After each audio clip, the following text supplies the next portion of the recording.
Near the river, a pair of photographers are trying to get a good shot of the local birds when they accidentally discover the body of a woman. Meanwhile, top forensic pathologist Kang is finishing teaching another class at the police academy.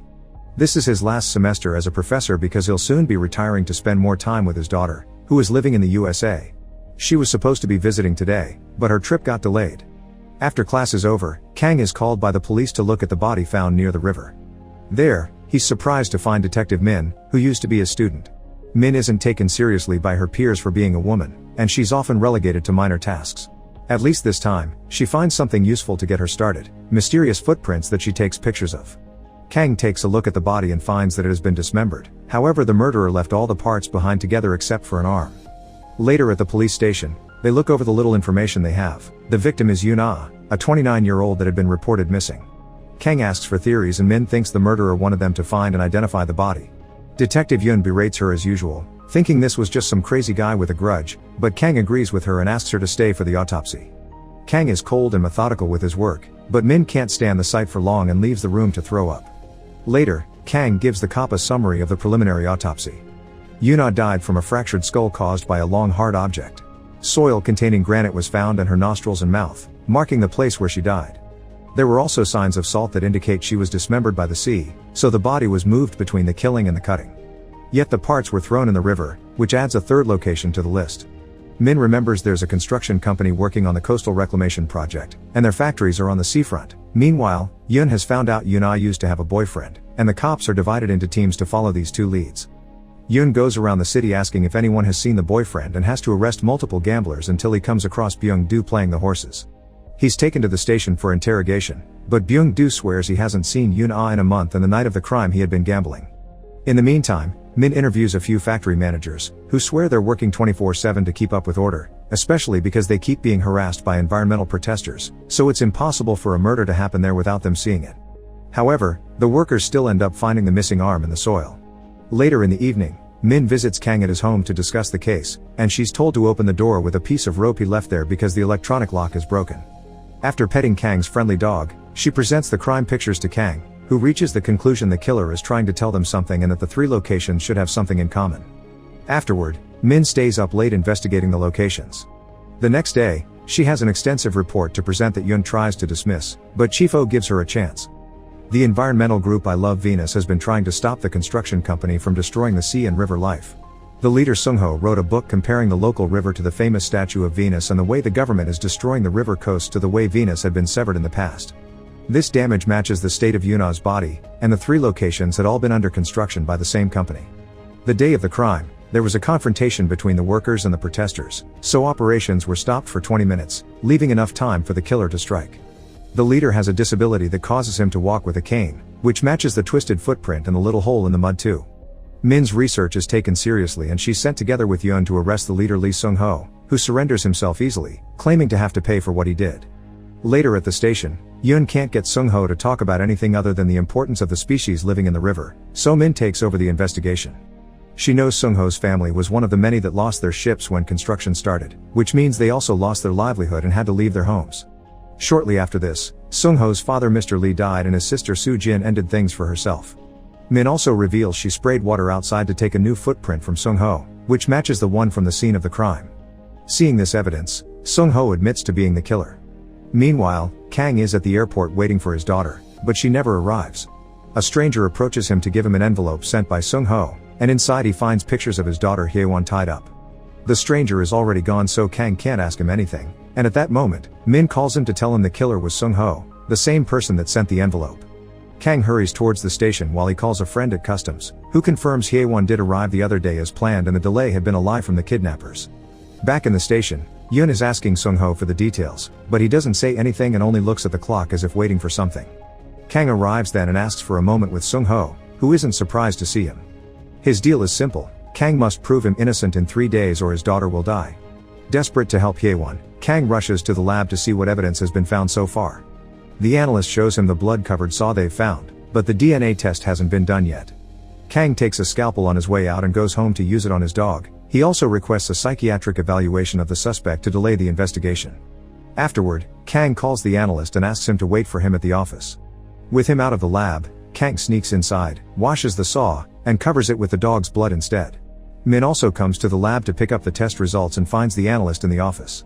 Then Kang shows up and tells the analyst to finish his work before having a chat with Min, saying Sung-ho's limited mobility couldn't have allowed him to kill a person and the evidence is circumstantial, so they should wait for the report before requesting a warrant. Next, Kang asks for a favor from a cop friend and gets to visit Sung-ho in prison, wanting proof that his daughter's alive. Sung-ho takes Kang's phone and makes a call, angering Kang when he discovers Sung-ho is only pretending to talk to someone. Kang begins beating Sung-ho up, only to be interrupted by his phone ringing. It's Hye-won, who asks her father for help before the call is cut off. Then, Kang asks Sung-ho to tell him where the murder weapon is, but he refuses and asks Kang to think about why he killed the girl instead. The next moves to break into Yuna's home. Kang finds a business card and makes a call to meet Ari, a friend of the victims. She doesn't recognize Sung-ho and explains there weren't men in Yuna's life, except for Byung-do, who was just a harasser and not an actual boyfriend. The next morning, the analyst gives Min the test results and they're shocked to see the blood on the saw belong to a dog. Later at the station, Chief O is furious by this development, so he demands the team to find the murder weapon ASAP. However, Min is being shamed for her failure and asked to stay behind with the paperwork. Meanwhile, Kang is trying to find Byung-do. When Min calls him to ask for the autopsy report, he pretends he stayed at home because he was sick. While talking to her, Kang sees Byung-do on the street and gets ready to catch him, but then Min mentions the cops are looking for the murder weapon and Kang decides to take care of that first. Driving like a maniac, Kang manages to arrive at Sung-ho's house first and finds a picture of him with Park, the stranger from the airport. At that moment, the police arrive, so Kang runs to hide, accidentally dropping the scalpel on the way. The cops pick up the scalpel and find a crowbar with blood outside, taking it as the murder weapon. In the meantime, Min goes to Kang's house to check on him.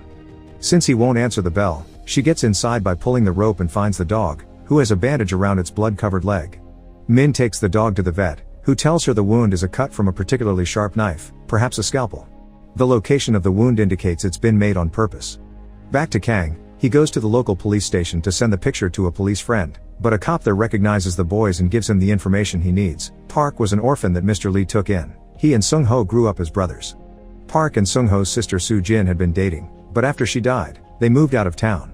Kang goes to the Lee's abandoned childhood house by the river and while most of it is empty, breaking into a locked room comes with a shocking discovery. The walls are covered with pictures of Yoon-ah and Hye-won. There also are old news articles about a student that had been attacked by 3 boys from wealthy families, but these boys were declared innocent. At that moment, Park arrives at the house and sees Kang, causing him to run away. Kang goes after him and gets hit by a car in the process, so by the time he reaches Park, he's too weak to fight. Park beats him up and reminds him to play by the rules before knocking him out. When he wakes up, Kang returns to the station, remembering the night his daughter got sick, and punches the mirror in anger. Later, Min is asked to take the scalpel to the lab, and she remembers what the vet said. She asks the analyst if the lab was ever empty, and he points out the night Kang had asked him to come to the office. Then, Min searches the office, finding the broken mirror and the picture of Sung-ho with Park. In the meantime, Kang visits Sung-ho and confesses he's finally remembered who he is. The abused girl from the newspaper articles was Sung-ho's sister Soo-jin, and Kang's testimony about the autopsy report had helped the criminals get free. He explains he only did his job back then and that now the cops have the murder weapon, so Kang can't do anything to help Sung-ho anymore. However, Sung-ho still refuses to break the deal and tells him to find a way. Meanwhile, the detectives discover that the crowbar isn't the actual murder weapon because the blood on it doesn't match Yoon-ah's and the thickness doesn't match the wound either. After the Sung-ho visit is over, Kang bumps into Min, who tries to arrest him for tampering with evidence. Kang explains his daughter is in trouble but leaves without giving Min any more information. Min decides to research Kang and discovers his involvement in Soo-jin's case. Not only Kang had been in charge of the autopsy, Yoon-ah had been one of the witnesses. Min tries to talk to Sung-ho about it, but he only tells her not to trust Kang before giving her his cane, claiming it's the real murder weapon. In the meantime, Kang finds Byung-do again and calls Ari to help him with a plan. Ari approaches Byung-do to have a drink with him at a bar and then takes him to a hotel room, where they spend a few hours together. Kang retrieves the glass Byung-do used and Ari brings him Byung-do's seed before accepting her pay, although she did this because she wants revenge for Yoon-ah. Suddenly, Kang is approached by Min, who received a call from Park to tell her about Kang's whereabouts. However, Park shows up as well and knocks Min out to give Kang time to finish his plan. While Min is taken to a hospital, Kang returns to the lab to finally do the autopsy report. He plants Byung-do's fingerprint and seed inside the body, thus his final report makes him look like the killer. While working, he remembers the trial of Soo-jin's case, where Yoon-ah had testified that she saw Soo-jin with the boys and she had looked like she was having fun. Such testimony made Mr. Lee cry out in the middle of the trial because they were sullying his daughter's name.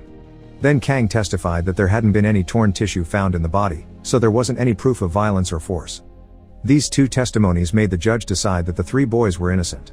By the time the detectives try to prosecute Seung-ho, he's following Kang's plan and has gotten himself a lawyer that explains his confession had been done under duress and he's now taking it back. The cane matched the shape of the wound but it didn't have blood on it, and the footprints can be explained by the fact Seung-ho lives in the area, so they can't be used as proof either. Then the autopsy report arrives, and the detectives have no choice but to let Seung-ho go and arrest Byung-do instead. When Seung-ho leaves the station, Park picks him up and Kang follows them to their house. At the hospital, a friend of Min's brings her some information. In Soo-jin's case, 2 different autopsy reports had been used, and one of them did include tissue damage, which means Kang gave false testimony. It wouldn't be surprising if the boys' wealthy parents paid the witnesses off because the whole case had been a mess. Speaking of the boys, they're all dead now, and by adding Yuna to the list, Min suspects Kang is next. She leaves the hospital to look for Kang and asks her co-workers to dispatch a unit to Seung-ho's house. However, when she looks at the picture again while waiting at the stoplights, she remembers the abandoned childhood home by the river and decides to go there instead. At Seung-ho's house, Kang shows up to apologize for Soo-jin and demands to know where his daughter is. Seung-ho doesn't buy the apology and hits him for sullying his sister's name, causing Kang to remember what else happened that day. Hye-won had been sick with a rare illness that required her to go to the USA for treatment. In order to pay for it, Kang accepted the bribe from the boy's parents to change his testimony. Mr. Lee had approached Kang to ask for mercy, but Kang ignored him while a young Seung-ho watched from afar. Back to the present, Kang asks Seung-ho to kill him instead of his daughter as Seung-ho explains how much hatred he grew up with because everyone in town thought his sister was a tart, so it's too late for Kang to ask for mercy for his daughter. Furious, Kang jumps on Seung-ho and beats him up until he confesses the location of Hye-won. Kang drives out at a high speed, almost crashing against the detective unit on his way. Min arrives at the river house and is found by Park, who tries to kill her, so Min must shoot him in self-defense. She also finds the disturbing revenge Seung-ho has prepared for Kang. When the professor arrives at the river house, Min tries to warn him not to go inside, but he doesn't listen and searches the rooms for his daughter. Hye-won is found lying down on a pile of rose petals, but when Kang tries to pick her up, she discovers her body is missing and only her head and limbs are there. It turns out she's been dead all along, and the messages he's heard had been recorded before she got killed. The reason why her body isn't there is that it had been used to replace Yuna's, thus Kang's autopsy and evidence tampering had been done on his own daughter. While Kang suffers in despair, Seung-ho shows up to tell him now he knows the pain he's gone through. Furious, Kang steals Min's gun and shoots Seung-ho, claiming that's what he wanted. However, Kang can't forgive himself now, so he uses the gun again, this time on himself. Make sure to subscribe and turn on notifications so you can watch more videos like this. Thanks for watching.